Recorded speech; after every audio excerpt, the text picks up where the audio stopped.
I felt like trying something new this week, so I thought I would experiment by combining my Caran Supracolor watercolor pencils and my Luminance colored pencils in the same painting. In this video, I'll show you guys my process and share what I learned. I chose to work on Arch's hot-pressed watercolor paper.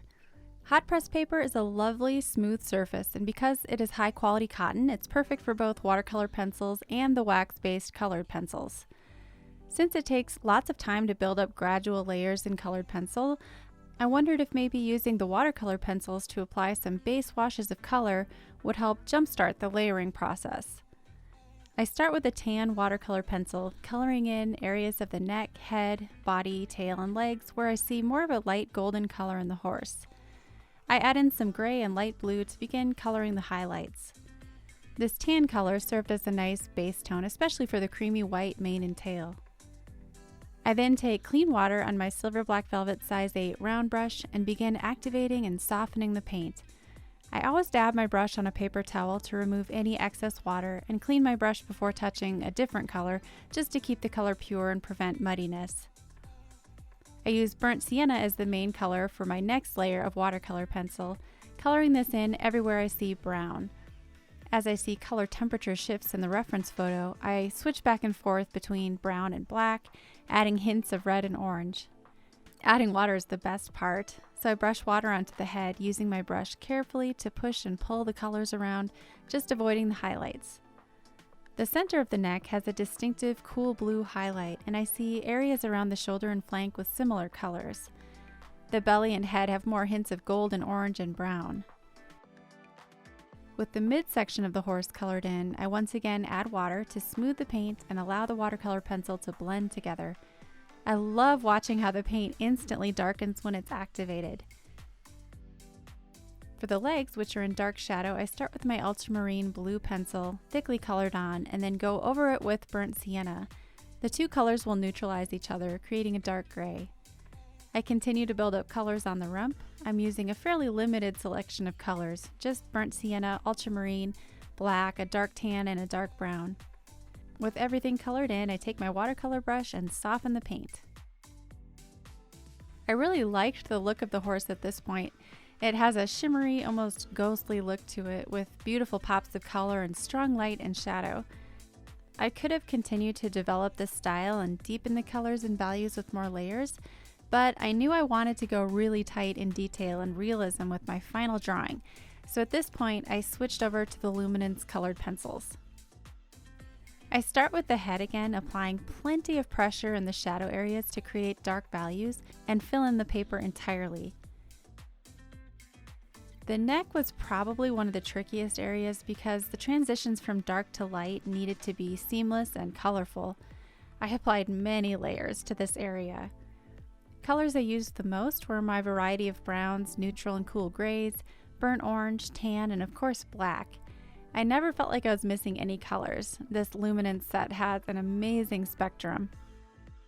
For the base of the mane, I used a dark sepia to create short curved marks to indicate the flowing hairs, then transition them to light earthy orange to add a shadow tone in the white mane.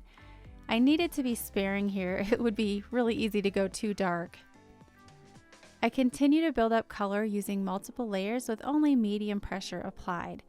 There's still a roughness to the look of the colored pencil until you smooth it out. To smooth and finish areas like on the neck, I try to simply use another colored pencil. This is called burnishing.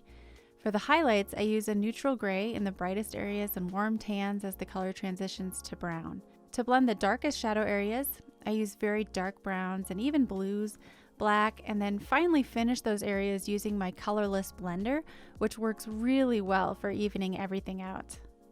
For the details in the face, I keep my pencils really sharp. You always want to work with sharp pencils, but especially with little details like the veins and the muscles of the head and those little tiny wrinkles around the mouth.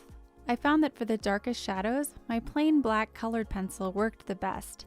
I also found it helpful to have a soft, dry paintbrush nearby to gently brush away the wax pencil dust that settles. Especially when applying a color to an area using lots of pressure, you can end up with lots of dust on your surface. The subtle dapples in the horse's fur were really fun to create. I started with an orangey tan base and then used a slightly darker reddish brown to outline each dapple. I then used my gray pencils and colorless blender to soften around them. I continue this process of starting with lighter colored pencils and then switching to midtones, then the darkest colors, constantly choosing my colors just based on what I see in the reference photo. It can be tricky when you see so many different color shifts in the image to choose the correct color, but as long as you have a good variety on hand and work in small sections, it doesn't need to be overwhelming. I try to pay careful attention to every detail, every shadow and shine, every muscle and ligament. It can be so fun drawing something this detailed. With the horse finished, I once again reached for my watercolor pencils.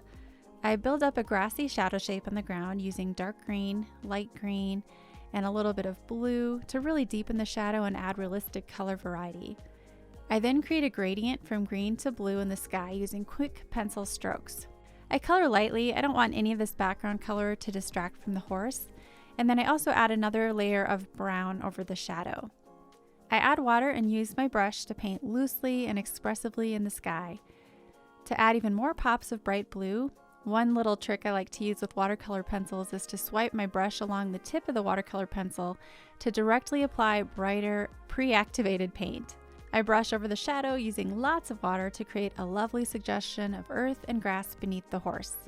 Here are 3 things I learned from this drawing.